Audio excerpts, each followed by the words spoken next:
તો ભારત અને પાકિસ્તાન વચ્ચે તંગ માહોલ સર્જાયો છે અને ત્યારે દરેક ભારતીયોમાં પાકિસ્તાન સામે ભારે રોષ જોવા મળી રહ્યો છે। ત્યારે માજી સૈનિકો પણ યુદ્ધમાં સામેલ થવા માટે તૈયાર છે।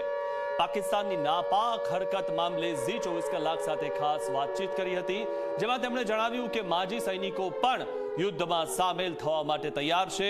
ગુજરાત માજી સૈનિક સંગઠને ભારત સરકારને પત્ર લખ્યો છે। તેમણે પત્રમાં ઉલ્લેખ કર્યો છે કે જો સરકાર ઓર્ડર આપે તો યુદ્ધમાં સામેલ થવા માટે અમે તૈયાર છીએ। તેમજ તેમણે પોતાના અનુભવ પણ જણાવ્યા અને કેટલાક માજી સૈનિકોએ કેટલીક વોરના સાક્ષી પણ રહી ચૂક્યા છે।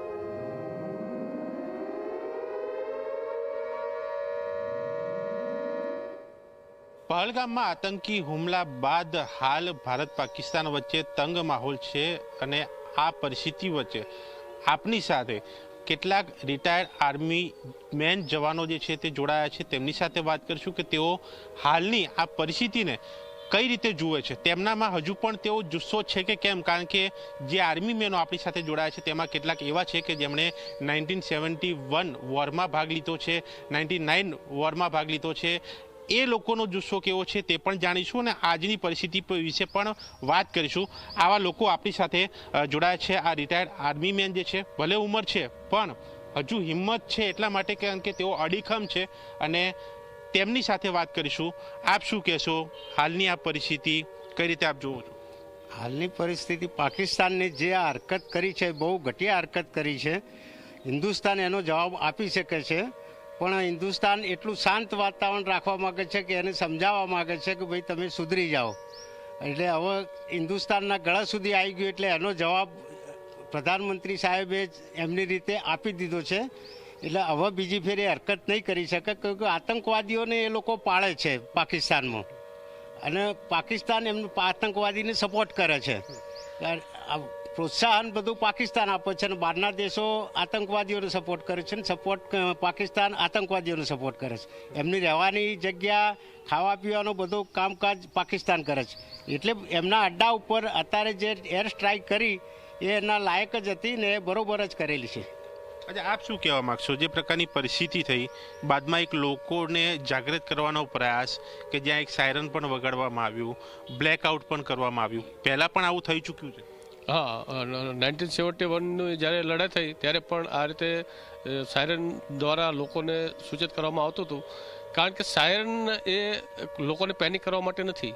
જ્યારે પણ આપણા દેશની સેનાને કે આપણા દેશને લાગે કે ભાઈ પાકિસ્તાન આપણી ઉપર એર સ્ટ્રાઇક કરી શકે એમ છે, તો એ વખતે આપણને જે સામાન્ય નાગરિક છે એને સતર્ક કરવા માટે થઈ અને સાયરન વગાડવામાં આવે છે। જ્યારે પણ લાંબી એક સાયરન વાગે તો આપણે દરેક નાગરિકોએ સમજી જવાનું છે કે કોઈ એર સ્ટ્રાઇક થવાનો ખતરો છે। તો એ વખતે આપણે ઘરની જેટલી પણ લાઇટો છે એ ટોટલી બંધ કરી દેવાની છે। કોઈ પણ મોબાઈલનો યુઝ નથી કરવાનો, કોઈ પણ માચિસની દિવાસળી પણ સળગાવવાની નથી અને કોઈ પણ પેનિક થવાની જરૂર નથી, કારણ કે આપણી રક્ષા માટે ઇન્ડિયન એરફોર્સ, ઇન્ડિયન આર્મી અને જો કદાચ જળમાર્ગથી પાકિસ્તાન એટેક કરશે તો આપણી પાસે નેવી પણ છે અને આપણી આર્મી, નેવી, એરફોર્સ ત્રણેય સેનાઓ સક્ષમ છે। એટલે કોઈ ગભરાવાની જરૂર નથી, એમાં સિવિલને ક્યાંય કોઈ નુકસાન થવાની સંભાવના નથી। અચ્છા, તમે કયા વોરમાં સાક્ષી રહી ચૂક્યા છો ને અત્યારની પરિસ્થિતિ છે તો તમારો જુસ્સો શું કહી રહ્યો છે? હું પોતે 1971નું જે વોર થયું ભારત અને પાકિસ્તાન વચ્ચે, એ વોરનો હું સાક્ષી છું। એ વોરના પરિણામ સ્વરૂપ બાંગ્લાદેશનો જન્મ થયો। એટલે આ નુકસાન પાકિસ્તાનનો મોટા ભાગનો ઘણો બધો હિસ્સો બાંગ્લાદેશ તરીકે થયો। આનું નુકસાન પાકિસ્તાને ભોગવવું પડ્યું છે। 1971નું વોર એ એક ભયાનક વોર હતું જે 13 દિવસ ચાલ્યું। એમાં અસંખ્ય સૈનિકો માર્યા ગયા અને એની અંદર બાંગ્લાદેશના ઇન્ફિલ્ટર એટલે મુજાહિદ્દીન કરીને જે સિવિલિયનને મુજાહિદ્દીનનું નામ આપી અને સેનાના નામે એ લોકોને આપણા સૈનિકો સામે લડવા માટે પ્રેરિત કરેલા। પરંતુ ખરેખર તો એ સૈનિક નહોતા, સિવિલિયન હતા, પરંતુ એમને આ રીતે ઘુસાડેલા હતા। એટલે કે આ જે પત્ર જે છે અહીંયા જોઈ શકાય છે કે તેમણે સરકારને મોકલી દીધો છે અને જે લોકો હાલ બોર્ડર ઉપર ફરજ બજાવી રહ્યા છે તેમની સાથે સાથે આ માજી સૈનિકો પણ અહીંયા તૈયાર છે પોતાની ફરજ બજાવવા માટે।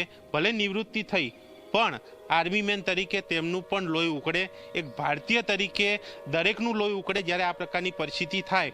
બીજા પણ આર્મી જવાનો આપણી સાથે છે. આપ શું કહેશો? આપ કયા વોર્ડમાં સાક્ષી રહ્યા છો અને શું અત્યારે હાઉ ધ જોશ? હું 99માં હતો કારગિલમાં. ઓપરેશન વિજય થયું તે વખતે અમે બરેલીથી ત્યાં ગયા હતા અને 20 મઈએ ત્યાંથી ઉપડ્યા હતા અને 16 ડિસેમ્બરે ઓપરેશન વિજય પૂરું થઈ ગયું હતું. તો ત્યાં પણ અમે સોનામર્ગમાં હતા અને કારગિલ ટોપમાં જે ટાઈગર હિલ હતું ત્યાં પણ અમે ગયા હતા. અત્યારે શું હવે અત્યારે જોશ? હાઉ ધ જોશ? અત્યારે પણ આપણે એવું છે કે અત્યારે પણ અમે યુદ્ધ કરવા માટે તૈયાર છીએ અને અમને જ્યારે પણ ફરજ બજાવવામાં આવશે ત્યારે અમે જ્યાં અમને સરકાર કહે છે ત્યાં અમે જવા માટે ઈચ્છીએ.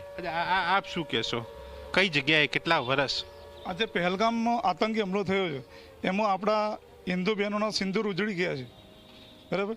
તો એના માટે જે સરકારે આર્મી, નેવી અને એરફોર્સ ત્રણેય મળીને જે સર્જિકલ સ્ટ્રાઇક કરી, એર સ્ટ્રાઇક કરી છે, એમાં જે સ્ટેલ મિસાઇલ્સ એ 1 કલાકના 1000 કિલોમીટરની દૂરી તય કરી અને જે સટીક જે આતંકીઓના 9 ઠેકાણા હતા, ટ્રેનિંગ જેને કેમ્પ રાખ્યા હતા, એ 9 ટ્રેનિંગ કેમ્પમાં એનો ખાત્મો બોલાવ્યો. એ ખરેખર બહુ સારી વાત છે. એ આપણા માટે, ભારત માટે બહુ સારી વાત છે. એટલે ગમે ત્યારે ઓર્ડર થાય સરકારનો તો આ માજી સૈનિકો તૈયાર છે. ભલે તેઓ રિટાયર્ડ છે, ભલે તેમની ઉંમર થઈ છે, પણ જોશ હજુ પણ એ સમયનો છે કે જ્યારે તેઓ બોર્ડર ઉપર ફરજ બજાવતા હતા. ભારતના એક સૈનિક તરીકે તેઓ જ્યારે વોરમાં ભાગ લીધો ત્યારે તેમણે જે જવાબ આપ્યો હતો તે જ જવાબ આપવાની તૈયારી આ માજી સૈનિકોની છે. બસ ઓર્ડરની રાહ જોવાઈ રહી છે. ને આ જુસ્સો ના માત્ર આ માજી સૈનિકોનો પણ જુસ્સો છે દરેક ભારતીયોનો કે જે આ ભારત પાકિસ્તાનની આ તંગદિલી ભરી પરિસ્થિતિની અંદર ભારત સાથે ભારતીયો ઊભા છે અને પાકિસ્તાનને જવાબ આપવા માટે પણ તેઓ તૈયાર છે. કેમેરામેન શૈલેષ બગડા સાથે દર્શલ રાવલ, ઝી મીડિયા, અમદાવાદ.